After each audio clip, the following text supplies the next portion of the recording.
Hey everyone, this is Mr. Everything, and I kind of wanted to do not a fun video, but a different type of video that I'm going to call the worst Apple product that I've owned from my experience. And this is the game part, where I'm gonna wait here and see which one that you would think I'm going to go with here. Because all of these products I actually really like, aside from the one. And I'm wondering, I think most people are going to be thinking the same one that I am. And it's going to be the Apple TV remote. So now my plan is to spend the next 8 minutes or longer bitching and moaning about this product. The main reason, I've had this since about 2017.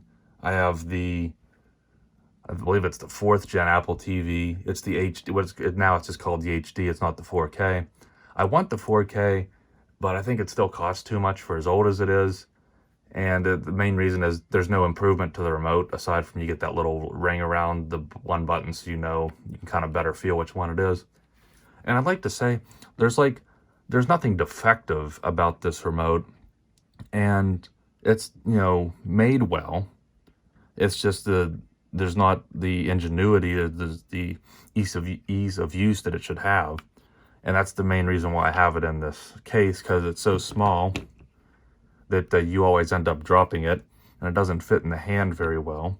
But it does feel nice, it feels premium. It's like kind of like the styling of iPhones from back at this time. I think this product, I don't know if it came out in 2015 or 16, but that was about what the iPhone 6s and 7s, the aluminum back.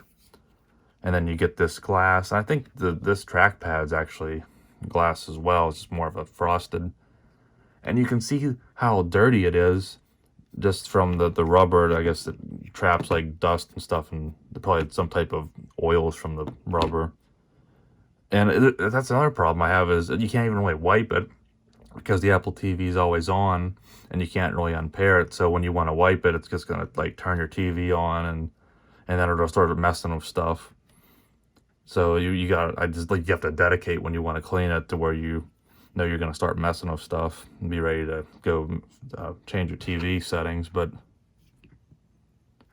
the buttons, these buttons that you have, work fine. It's just the main gripe I have is just the trackpad. It's so bad.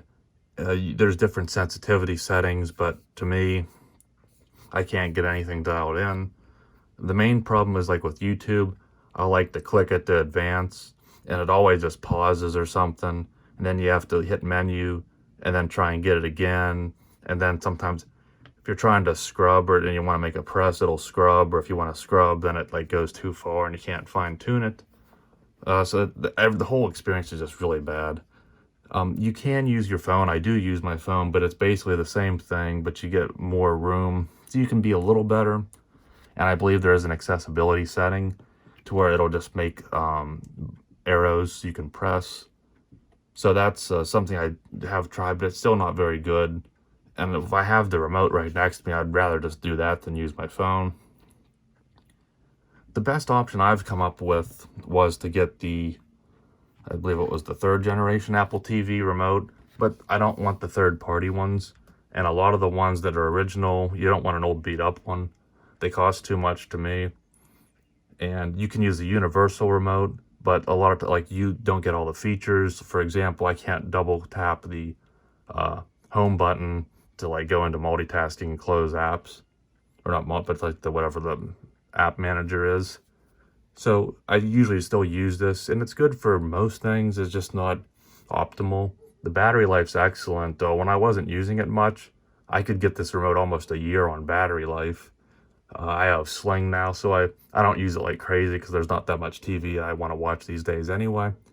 But I use it multiple times a week, and I'm still only charging it maybe 3 or 4 times a year. So it does use Lightning, so that's excellent.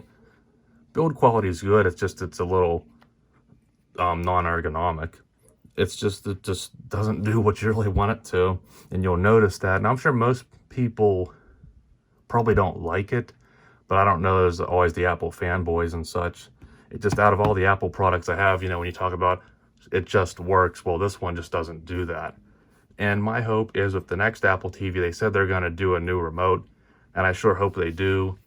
I would almost like something like the wheel back, or just like the Amazon Fire remotes or the Roku remotes.